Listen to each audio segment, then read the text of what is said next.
Welcome to another Parts Factory Australia installation tutorial video. Today, we're working on this Hyundai Getz, and specifically, we're going to be changing the windscreen washer motor that basically squirts the water up onto your windscreen, cleaning it off as you drive with the little switch on your dash. Now, it is a fairly straightforward job, but you will require jacking the car up into the air like I've done. I've used my forklift, but I hope that you guys have a floor jack. Jack her up, stick a safety stand under there properly, have the car up in the air, and yeah, put your steering full to the left so that we can get into the area where the bottle is. And yeah, I'll show you the rest as we get going. Now guys, we do have this product available on the website, so if it's something you require, I believe it's $38.30, free express anywhere in Australia. So jump on there, get the part on its way to your door, have the part in your hand, then jump into the job. And hopefully by the end of it all, guys, you got all the work done. 40 bucks, guys, and yeah, your windscreen and all that's working again as it should. Okay, let's jump into the job. All right, guys, so usually this type of thing would be in underneath this part of the car. But as you can see just here, if you want to bring the cam over, you do fill up the washer bottle from up here, but it goes down into the guard behind this bar. Now don't let that deter you too much, because to get in under there, all you need to do, and we'll just, okay.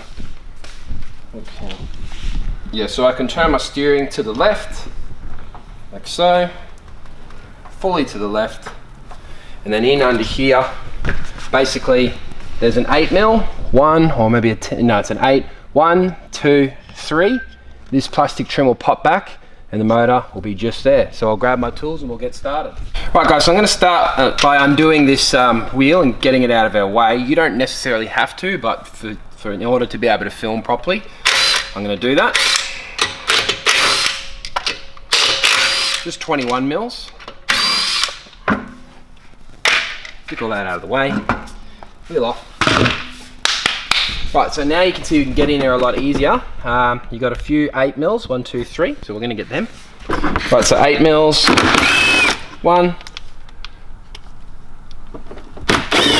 2, and 3. Stick them out of the way without losing them.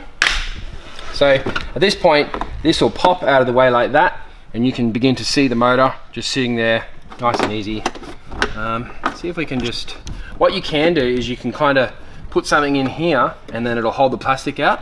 So that's it, that's all we have to do to access it. So I'll just grab something and stick it in there. Right guys, so halfway through the job, I then went on to realize that this is supposed to have a flat panel.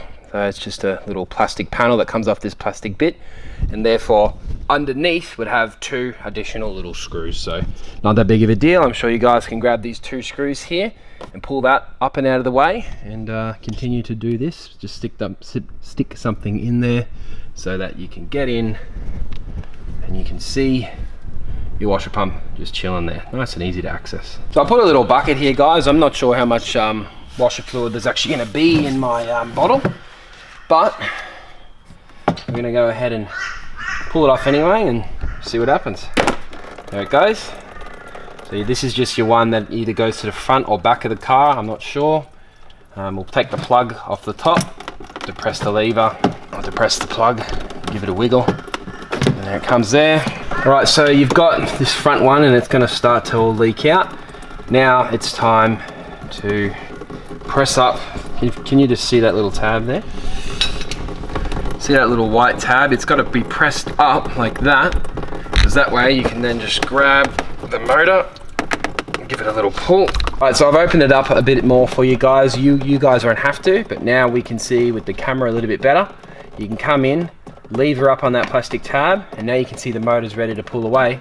I'm just going to use my little flathead. You can see how it just pops out, bringing the flathead down, and of course we might have a lot more water come out now. There it goes there. That's full. Lucky we put a bucket under it. Alrighty guys, so we grabbed the old one, threw it away. It was completely rusted and stuffed. We've gone ahead and grabbed one of our Parts Factory equivalent. And of course, it's now time to reinstall. These motors activate at the same time. Well, it is only one motor, so the way that the pipes go, the orientation of them doesn't matter. It's the same flow rate.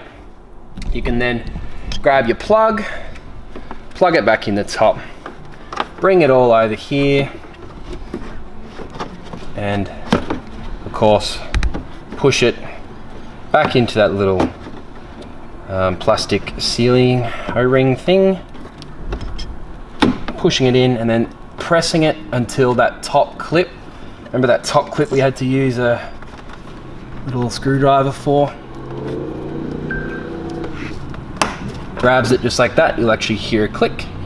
And at this point, guys, you can put some fluid in the reservoir and test to see if it works. So get that done and I'll meet you back here in a sec. Right, so we tested to make sure it works. Of course it does. So it's now time to put it all back together. Now guys, remember, if you need this part, click the title, the description will pop up. You can click on the link, cruise onto the webby, get it on its way to you, then start this job so your car's not in pieces in the driveway for a week. Alrighty guys, let's put all these trims back on, wheel back on, let it down, and we're back on the road, finished.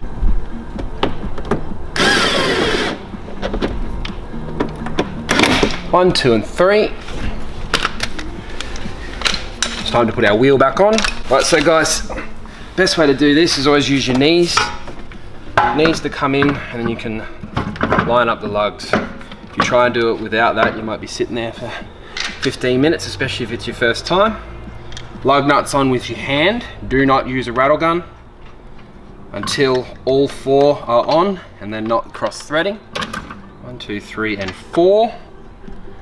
Now at this point, it's all clear to use a rattle gun, but you want to do it evenly around the edges. Nice and tight there, also not tight yet there, around the way, all the way around. Each one should be like mediumly, gently tight. And then it's time to use your rattle gun to finish. Now if you've got a little rattle gun like this one, use your big bar just to be safe. And a couple clicks.